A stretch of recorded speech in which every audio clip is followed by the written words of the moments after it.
귀하신 하나님의 말씀은 사무엘하 14장 23절부터 29절입니다. 다윗이 하나님 앞에 큰 범죄를 저질렀습니다. 밑에 있는 병사들과 장군들은 목숨을 걸고 전쟁터에 나가 전쟁할 때에 다윗은 궁궐에서 하루 종일 낮잠을 자고 저녁 때에 일어나게 됩니다. 저녁 때 옥상에서 산책을 하다가 목욕하고 있는 여자를 발견합니다. 자, 그 여자에 대한 욕심이 생겨서 범하고 말게 되죠. 자, 그 남편과의 사이에 아기가 생긴 것처럼 꾸미기 위해서 전쟁터에서 목숨을 걸고 싸우고 있는 우리아를 집으로 부르게 되죠. 자, 근데 우리아는 왕의 상을 받고 나서도 집으로 돌아가지 않습니다. 문지기들과 같이 문에서 잠을 잤습니다. 하나님의 언약궤와 자기 동료들이 전쟁터에서 목숨을 걸고 싸우고 있는데 자기는 집에 돌아가서 편하게 잠을 잘 수 없다는 것이었죠. 다윗이 자기의 뜻을 이루지 못하자 이 우리아의 손에 편지를 지어줘서 요압 장군에게 전쟁터로 보내게 되죠. 자, 그 편지는 전쟁이 가장 치열한 곳에 우리아를 배치하고 잠깐 아군이 후퇴하게 하여서 우리아를 죽게 하라는 것입니다. 자, 이 모든 행위를 다윗은 속일 수 있을 줄 알았습니다. 자, 그러나 사람들의 눈은 속여도 누구의 눈은 못 속입니까? 하나님의 눈은 못 속입니다. 하나님께서 나단 선지자를 보내셔서 다윗을 강하게 질타했습니다. 자, 나단 선지자는 직접적으로 이야기하지 않고 돌려서 이야기하죠. 어떤 동네에 부자가 있는데 부자는 수많은 동물을 짐승을 가지고 있다. 소도 있고 양도 있고 염소도 있고. 자, 근데 옆에 있는 이웃집에 사는 가난한 사람은 가지고 있는 것이라고는 암, 양, 새끼 한 마리밖에 없다고 했습니다. 자, 근데 부잣집에 손님이 왔을 때 자기 짐승 중에서 잡아가지고 손님을 대접한 것이 아니라 누구의 짐승을 뺏었습니까? 가난한 사람의 하나밖에 없는 그 암양 새끼를 뺏었습니다. 그걸로 손님을 대접했습니다. 이야기를 들은 다윗은 크게 분노하게 되죠. 당장에 그 사람을 잡아들여라. 그리고 가난한 사람에게 4배로 배상해 주라고 이야기했습니다. 그때 나단 선지자가 뭐라고 했습니까? 당신이 그 사람이다. 당신이 그 사람이다. 저는 이 나단 선지자가 다윗에게 당신이 그 사람이다 라고 했을 때 얼마나 가슴이 떨렸을까? 얼마나 가슴이 벌렁벌렁했을까? 다윗은 사실 다른 사람 눈에 있는 티는 잘 봤지만 자기 눈 속에 있는 들보는 못 봤습니다. 자, 우리 신앙생활도 마찬가지죠. 우리가 짓는 죄는 들보입니다. 건축할 때 쓰는 큰 대들보처럼 기둥과 같은 죄가 우리 눈 속에 있는데 우리는 그걸 보지 못합니다. 다른 사람의 눈에 있는 티는 너무나 잘 봅니다. 그래서 우리 다른 사람들에게 감내나라, 배내라라. 다른 사람들의 죄는 잘 지적하면서도 우리의 모습은 못 봅니다. 우리 모습을 보지 못하니까 회개하지 않습니다. 하나님 앞에 온전히 서지 못하는 그런 모습을 바라봅니다. 이 일 때문에 하나님이 다윗에게 심판을 내리십니다. 너와 바세바 사이에 태어날 아이는 죽을 것이다. 너희 집안의 칼부림, 피부림의 역사가 끊이지 않을 것이다. 그리고 너는 몰래 여자를 범했지만 너의 첩들은 대낮에 엿보임을 당할 것이다. 하나님이 다윗에게 무서운 심판을 내렸습니다. 자, 다윗의 범죄가 얼마나 무서운지, 다윗 한 사람의 범죄로 말미암아 집안이 쑥대밭이 됩니다. 큰아들이었던 암논은요, 이복 누이였던 다말을 범하게 됩니다. 자, 다말을 범했으면 결혼해도 됩니다. 성경에 아브라함도 자기 이복 누이였던 사라와 결혼했기 때문에 결혼할 수 있습니다. 자, 근데 암논은 약간 질이 안 좋았던 사람인 것 같습니다. 그 다음에 자기 이복 누이를 매몰차게 몰아붙입니다. 이것 때문에 다말이 큰 시험을 들게 되죠. 이 시험 든 모습을 친오빠였던 압살롬이 받습니다. 압살롬이 분노의 칼을 갑니다. 자, 근데 압살롬은 무서운 사람이에요. 자기의 마음에 있는 것을 밖으로 내놓지 않고 숨기는 사람입니다. 무려 얼마 동안 숨기냐면 2년 동안 숨기는 거예요. 자, 무서운 사람이 어떤 사람이냐? 자기 마음속에 있는 것을 이야기하지 않는 사람이 가장 무서운 거예요. 그 사람 속에 꽁하니 가지고 있다가 그게 쌓여서 압살롬은 2년 동안 키우다가 결국에 살인으로 이루어집니다. 그것도 치밀하게 계산하는 거예요. 치밀하게 계산하면서 2년이 되었을 때 우리 집에서 털을 깎으니까 왕이시여 왕자들을 우리 집에 보내주시면 잔치하겠습니다. 대접하겠습니다. 입으로 하는 말과 마음으로 보면 생각이 완전히 다른 사람이 압살롬이에요. 자, 이런 사람을 우리가 그 사람의 내막을 알기 위해서는 어떻게 됩니까? 대화를 해야 돼요.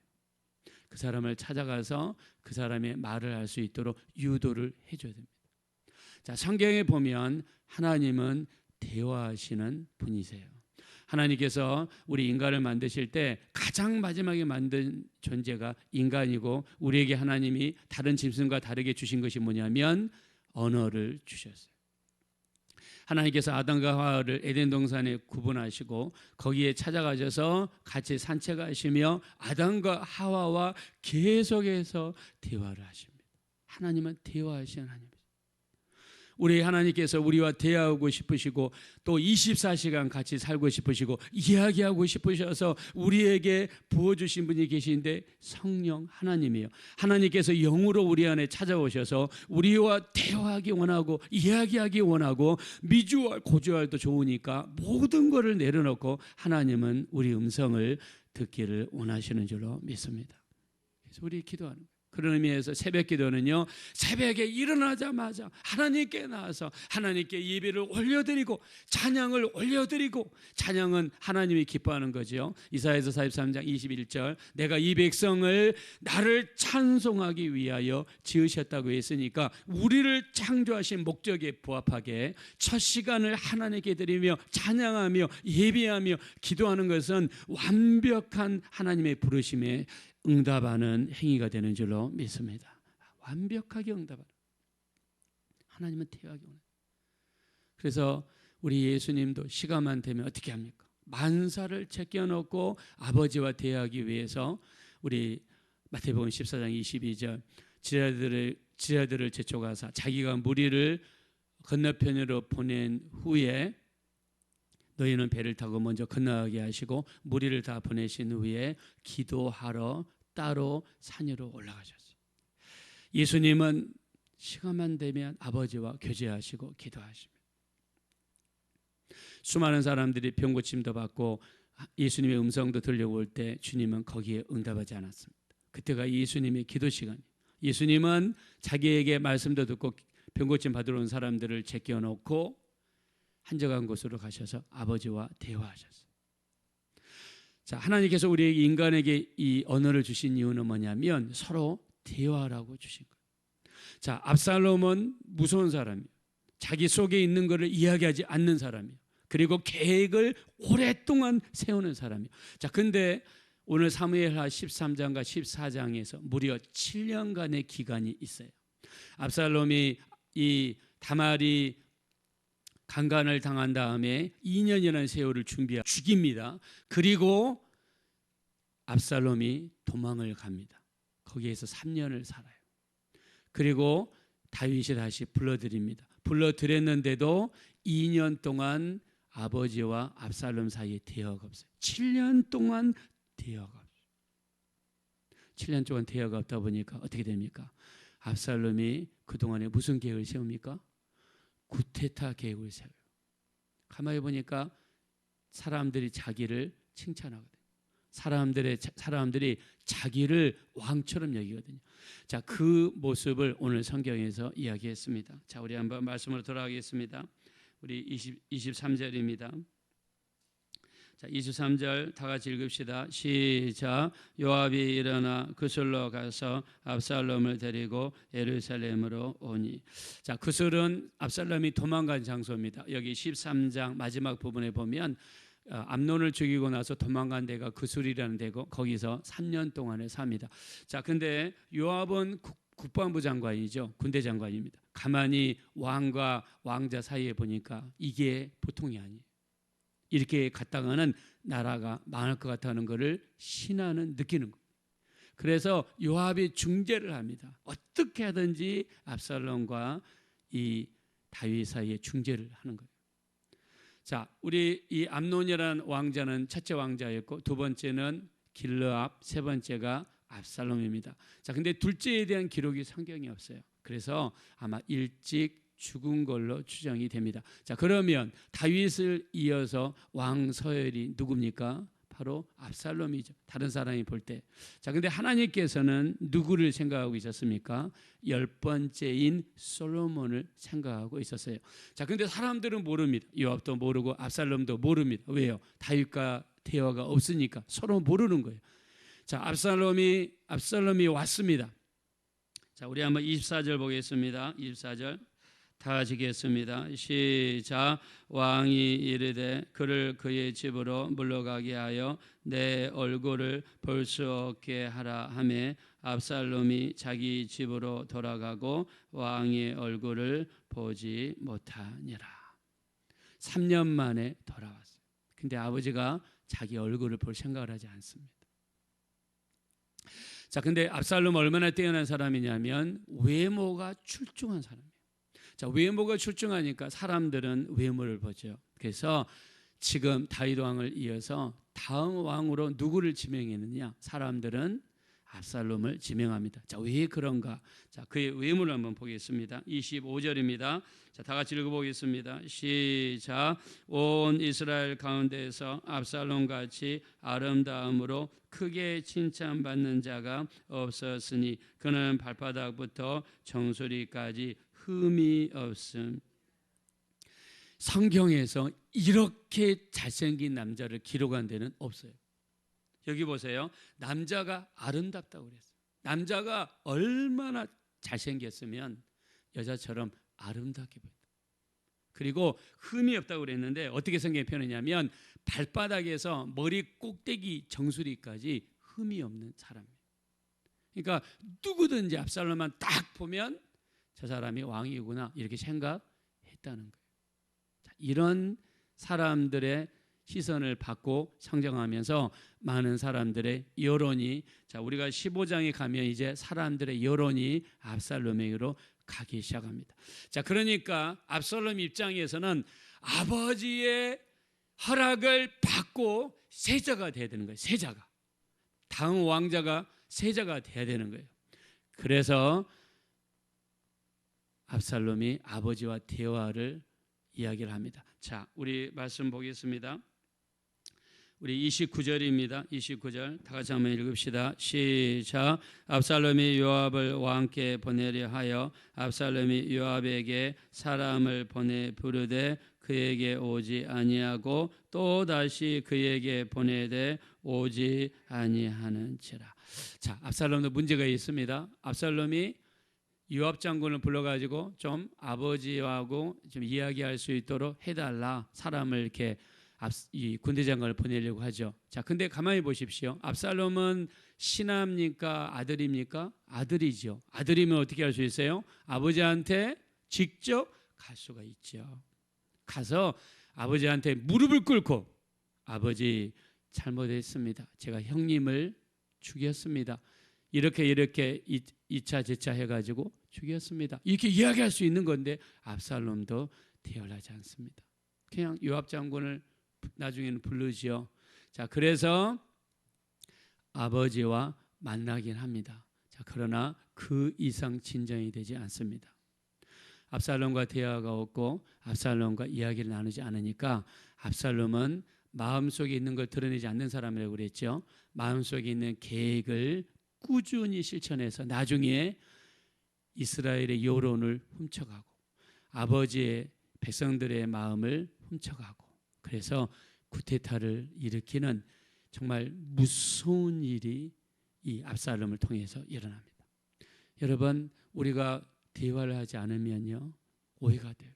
예수님도 말씀합니다. 마가복음 12장 24절, 너희가 성경도 하나님의 능력도 알지 못함으로 오해하였도다. 또 우리 마가복음 12장 우리 28, 29절에 보니까 하나님은 죽은 자의 하나님이 아니요 산 자의 하나님이시도다. 너희가 크게 오해하였도다. 자, 우리 하나님과 우리 사이에 대화가 없으면, 하나님의 말씀이 성경을 읽지 않으면 우리는 어떻게 합니까? 하나님을 오해하는 거예요. 사람도 마찬가지입니다. 부부 사이에 서로 대화를 하지 않고, 또 부모와 자식 간에도 마찬가지입니다. 대화가 없으면 오해가 되는 거예요. 오늘 다윗과 압살롬 사이에 대화가 없으니까 나중에는 넘을 수 없는 선을 넘어버리는 거예요. 이게 대화 단절의 무서움이에요. 대화 단절의 무서움이에요. 가장 무서운 것은 무엇입니까? 하나님과의 대화가 단절되는 거예요. 여러분, 하나님은 기도를 통해서 일하시는데 우리에게서 기도를 듣지 않으면, 또 우리 자녀들을 위한, 또 남편과 아내를 위한, 또는 우리 가정을 위한 기도가 없으면 하나님이 일하실 수가 없어요. 기도는 영적인 대화, 하나님과의 대화예요. 여러분, 이스라엘 백성들을 보십시오. 사사시대 때 우리 사사기 17장 6절에 보니까 사람들이 자기 소견에 옳은 대로 행했다는 거예요. 그러니까 하나님 말씀에 대적하고 자기 뜻대로 살다 보니까 나중에 하나님 말씀에 불순종하니까는 하나님은 그들을 심판하시는데, 기드온 시대 때는 미디안을 통해 심판하시고, 삼손 시대 때는 블레셋을 통해 심판하시고, 하나님은 그들이 죄를 지으면 심판할 수밖에 없어요. 심판을 받으니까 아프고 힘들어서 그때서야 하나님께 나가 부르짖고 기도하게 되죠. 하나님이 그들의 음성을 들으시고 사사를 세우십니다. 그리고 문제를 해결해 주십니다. 그 다음에 태평의 시대가 됩니다. 태평의 시대가 되니까 또 하나님과 대화가 단절이 되고, 기도하지 않고 하나님 말씀을 모르니까 죄를 짓기 시작하죠. 그러면 또 심판이 가해집니다. 이렇게 사사기가 보여주는 것은 하나님과 대화가 단절되고 성경을 알지 못했을 때 얼마나 그들의 삶이 피폐하고 그들의 삶이 다람쥐 쳇바퀴 도는 삶인가를 보여주는 거예요. 그러다가 말라기 시대 이후로 하나님과의 대화가 완전히 단절이 됩니다. 그래서 그 시기를 암흑기라고 그래요. 구약 마지막과 신약 사이에는 400년이라는 영적인 암흑기가 있습니다. 영적인 암흑기에는요, 하나님의 응답도 없고 하나님과 대화도 없고 말씀을 읽고 상고하는 것도 없으니까 캄캄한 영적인 암흑기가 찾아왔습니다. 우리 신앙생활도 마찬가지입니다. 여러분들처럼 깨어서 기도하고 예배하고 찬양하고 말씀을 상고하고 하나님께 기도하면 암흑기는 오지 않습니다. 그러나 하나님과 대화가 중단되고 성경을 묵상하는 것이 사라지게 된다면 언제든지 우리에게도 영적인 암흑기가 올 수 있다는 무서운 사실입니다. 다윗은 압살롬과 대화를 하지 않았어요. 자기가 낳은 아들인데 이 아들이 마음속에 얼마나 무서운 생각을 가지고 있는 사람인지를 몰랐던 거예요. 7년 동안 그냥 밉다고 이야기하지 않으니까. 그 가장 아끼고 가장 자랑스러워했던 그 압살롬이 아버지를 향해서 칼을 향하고 창을 들고 아버지를 죽이려고 군대를 예루살렘 궁에 보내고, 얼마나 다급했던지 다윗이요 신발도 신을 시간이 없을 정도로 도망을 갔다라고 했습니다. 이 일을 저지른 사람이 자기가 그렇게 아꼈던 압살롬입니다. 우리는 대화를 해야 됩니다. 우리 자녀와도 대화를 하셔야 되고, 부부지간에도 대화를 하셔야 되고, 그리고 교회에서도 오해를 산 사람이 있으면 대화로 푸셔야 돼요. 눈만 보고 서로 이야기하다가는 큰일 납니다. 여러분, 대화를 하셔야 돼요. 교회에서도 대화가 끊어지면 무서운 일이 발생합니다. 목사님과 성도들 간에도 대화가 있어야 돼요. 그리고 가장 중요한 것은 우리 주님과 우리 사이의 대화가 끊어져서는 아니 될 줄로 믿습니다. 하나님이 우리에게 언어를 주신 이유는 대화라고 주셨습니다. 대화가 끊임없이 이루어지셔서 쓸데없는 오해가 쌓이지 않도록, 그걸 통해 마귀가 틈타지 못하도록 우리 하나님과 또 주변 분들과 대화하셔서 우리 하나님의 뜻을 이루시는, 화목을 이루시는 모두가 되어지시기를 예수님의 이름으로 축원합니다. 이 시간 기도하실 때 다윗은 압살롬과 대화를 끊었습니다. 7년 동안 대화가 없다 보니 무서운 쿠데타가 일어났습니다. 대화가 절단될 때 얼마나 무서운 일이 일어난지를 우리 보고 있습니다. 우리 가장 중요한 것은 우리 주님과 대화입니다. 우리 주님과 대화가 끊이지 않게 도와주십시오. 자식과의 대화, 부부지간의 대화, 성도 간의 서로 대화로서 모든 문제를 해결할 수 있도록 도와주십시오. 우리 합심으로 간절히 기도하겠습니다. 벌하시고 잡으러오신 하나님, 진심으로 감사합니다. 우리 하나님, 우리를 도와주세요. 우리를 불쌍히 여겨주세요. 하나님 앞에 온전하지 못한 우리의 모습, 대화가 끊어지고 자식과의 대화가 끊어지고 또 성도 간의 대화가 끊어지고 또 부부지간의 대화가 끊어지고 가장 무서운 것은 하나님과의 대화가 끊어지는 것입니다. 하나님과 대화가 끊어졌을 때 얼마나 무서운 결과가 일어나는지 성경을 통해서 우리는 보고 있습니다. 이 마지막 때 우리 하나님, 우리에게 대화하게 도와주십시오. 우리에게 언어를 주신 것은 우리에게 대화라고 하나님께서 언어를 주셨습니다. 우리 마지막 때 끼어있는 우리 모두가 될 수 있도록 우리 하나님 인도해 주시기를 간절히 원합니다. 우리의 걸어하신 주 예수님, 우리를 불쌍히 여겨주십시오. 마음껏 깨어서 기도하고 마음껏 깨어서 우리 하나님을 찬양할 수 있는 우리 모두가 될 수 있도록 인도하여 주십시오. 우리 여러분의 가정을 위해서, 부모님,